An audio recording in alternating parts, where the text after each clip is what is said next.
Genesis 31. Jacob heard that Laban's sons were saying, "Jacob has taken everything our father owned, and has gained all this wealth from what belonged to our father." And Jacob noticed that Laban's attitude toward him was not what it had been. Then the Lord said to Jacob, "Go back to the land of your fathers and to your relatives, and I will be with you." So Jacob sent word to Rachel and Leah to come out to the fields where his flocks were. He said to them, "I see that your father's attitude toward me is not what it was before, but the God of my father has been with me. You know that I've worked for your father with all my strength, yet your father has cheated me by changing my wages 10 times. However, God has not allowed him to harm me. If he said the speckled ones will be your wages, then all the flocks gave birth to speckled young, and if he said the streaked ones will be your wages, then all the flocks bore streaked young. So God has taken away your father's livestock and has given them to me. In breeding season I once had a dream, in which I looked up and saw that the male goats mating with the flock were streaked, speckled, or spotted. The angel of God said to me in the dream, 'Jacob.'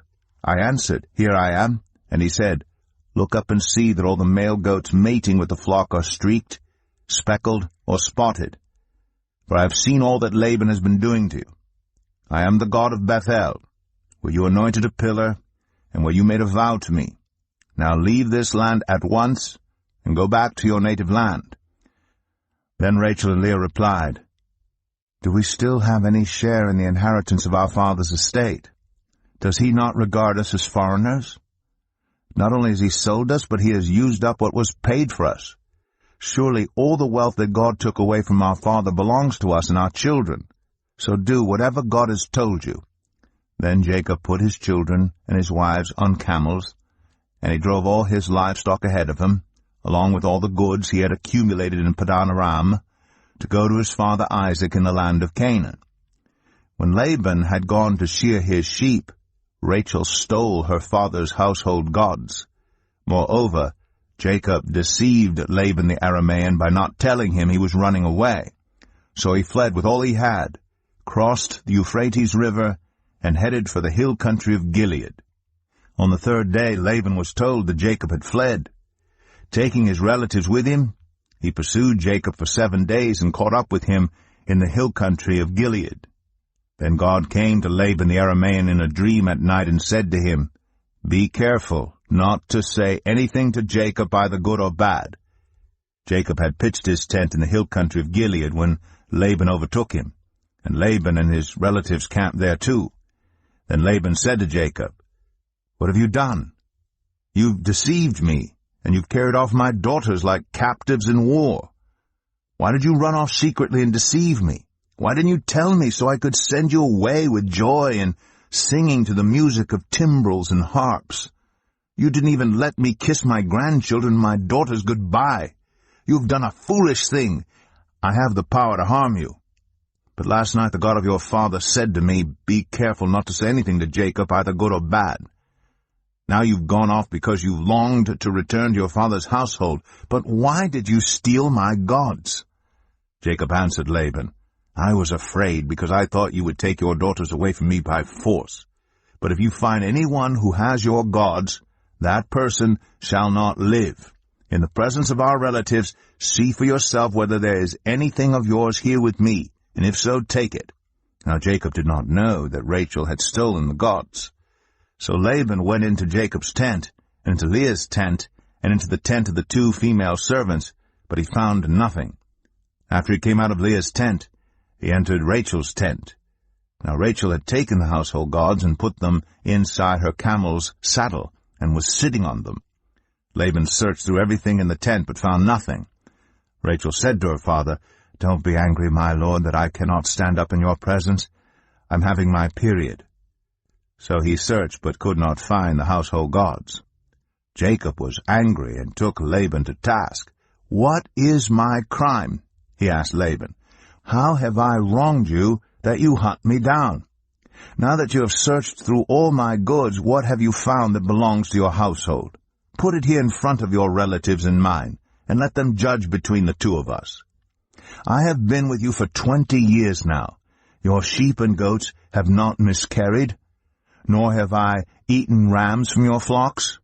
I did not bring you animals torn by wild beasts. I bore the loss myself. And you demanded payment from me for whatever was stolen by day or night.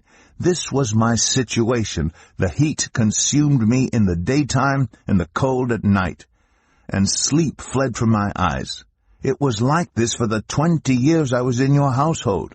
I worked for you 14 years for your 2 daughters and 6 years for your flocks, and you changed my wages 10 times. If the God of my father, the God of Abraham, and the fear of Isaac had not been with me, you would surely have sent me away empty-handed. But God has seen my hardship and the toil of my hands, and last night he rebuked you. Laban answered Jacob, The women are my daughters, the children are my children, and the flocks are my flocks. All you see is mine. Yet what can I do today about these daughters of mine, or about the children they have borne? Come now, let's make a covenant, you and I, and let us serve as a witness between us. So Jacob took a stone and set it up as a pillar. He said to his relatives, Gather some stones. So they took stones and piled them in a heap, and they ate there by the heap. Laban called it Jegar-sahadutha, and Jacob called it Gilead. Laban said, This heap is a witness between you and me today. That is why it is called Gilead. It was also called Mizpah, because he said, May the Lord keep watch between you and me when we are away from each other. If you mistreat my daughters, or if you take any wives besides my daughters, even though no one is with us, remember that God is a witness between you and me. Laban also said to Jacob, Here is this heap, and here is this pillar I have set up between you and me. This heap is a witness, and this pillar is a witness, that I will not go past this heap to your side to harm you, and that you will not go past this heap and pillar to my side to harm me. May the God of Abraham and the God of Nahor, the God of their father, judge between us. So Jacob took an oath in the name of the fear of his father Isaac. He offered a sacrifice there in the hill country and invited his relatives to a meal. After they had eaten, they spent the night there. Early the next morning Laban kissed his grandchildren and his daughters and blessed them. Then he left and returned home.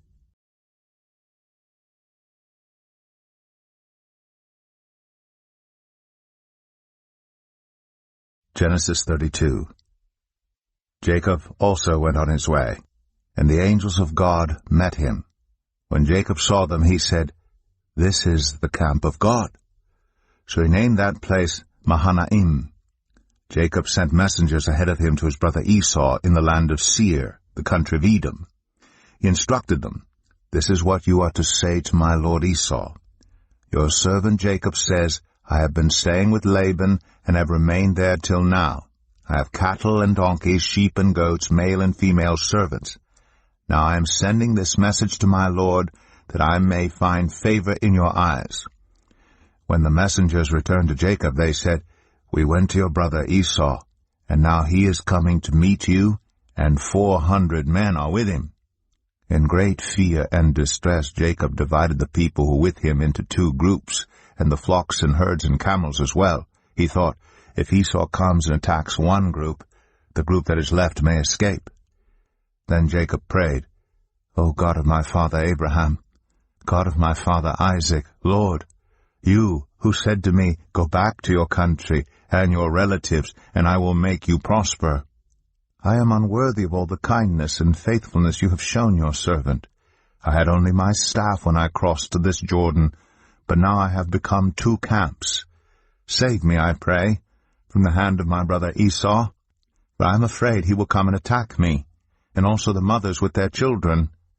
But you have said, I will surely make you prosper, and will make your descendants like the sand of the sea, which cannot be counted.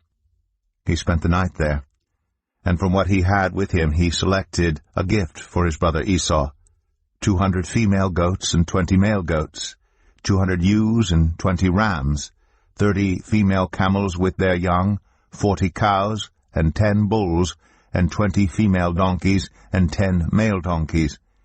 He put them in the care of his servants, each herd by itself, and said to his servants, "Go ahead of me, and keep some space between the herds." He instructed the one in the lead, "When my brother Esau meets you and asks, 'Who do you belong to, and where are you going, and who owns all these animals in front of you?' then you are to say, 'They belong to your servant Jacob. They are a gift sent to my lord Esau, and he is coming behind us.'" He also instructed the second, the third, and all the others who followed the herds, "You are to say the same thing to Esau when you meet him, and be sure to say, 'Your servant Jacob is coming behind us.' For he thought, 'I will pacify him with these gifts I am sending on ahead. Later, when I see him, perhaps he will receive me.' So Jacob's gifts went on ahead of him, but he himself spent the night in the camp. That night Jacob got up and took his 2 wives, his 2 female servants, and his 11 sons, and crossed the ford of the Jabbok. After he had sent them across the stream, he sent over all his possessions. So Jacob was left alone, and a man wrestled with him till daybreak. When the man saw that he could not overpower him, he touched the socket of Jacob's hip, so that his hip was wrenched as he wrestled with the man. Then the man said, "Let me go, for it is daybreak." But Jacob replied, "I will not let you go, unless you bless me." The man asked him, "What is your name?" "Jacob," he answered. Then the man said, "Your name will no longer be Jacob, but Israel, because you have struggled with God and with humans, and have overcome." Jacob said, "Please tell me your name." But he replied, "Why do you ask my name?" Then he blessed him there. So Jacob called the place Peniel, saying, "It is because I saw God face to face, and yet my life was spared." The sun rose above him as he passed Peniel, and he was limping because of his hip. Therefore to this day the Israelites do not eat the tendon attached to the socket of the hip, because the socket of Jacob's hip was touched near the tendon.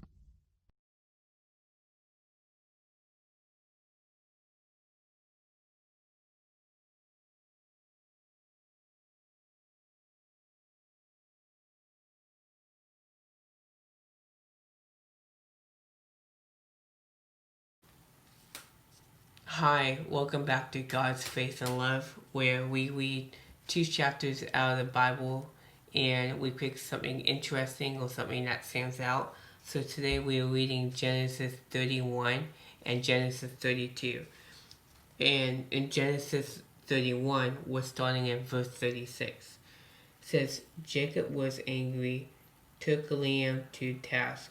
"What is the crime?" he asked Liam. "What is the sin I have committed that you have hunted me down?"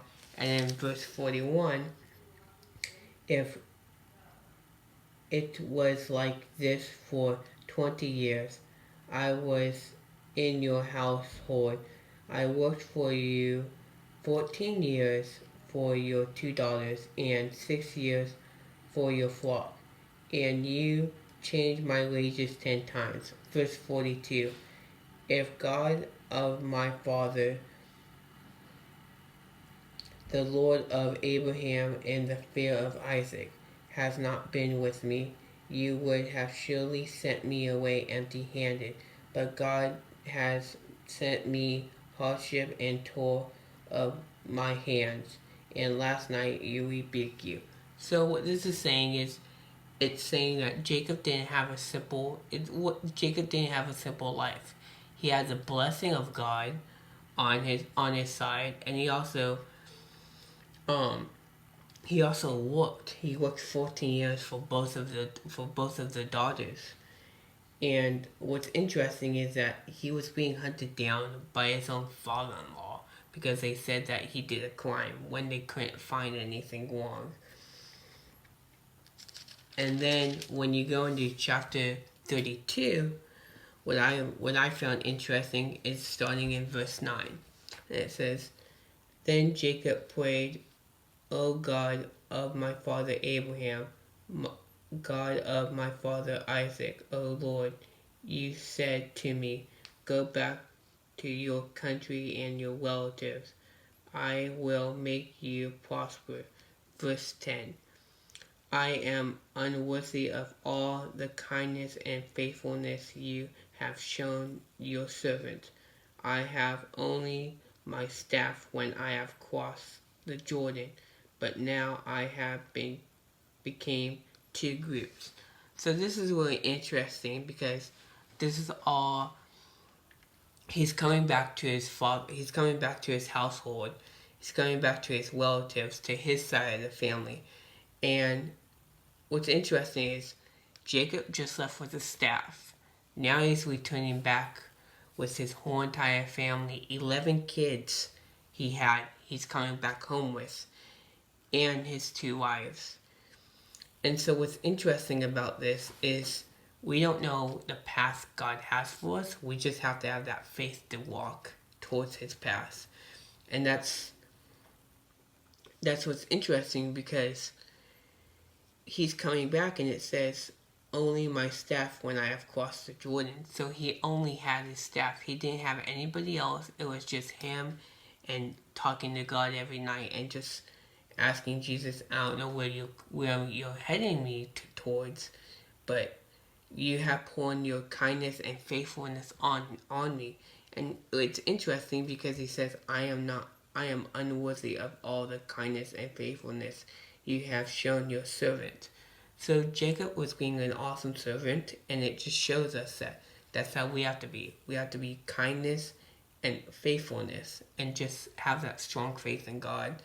And we never know when God's going to pour an awesome blessing on us, just like he did here to Jacob. So I hope you have a good day, a blessed day, and I'll see you guys tomorrow. Thanks.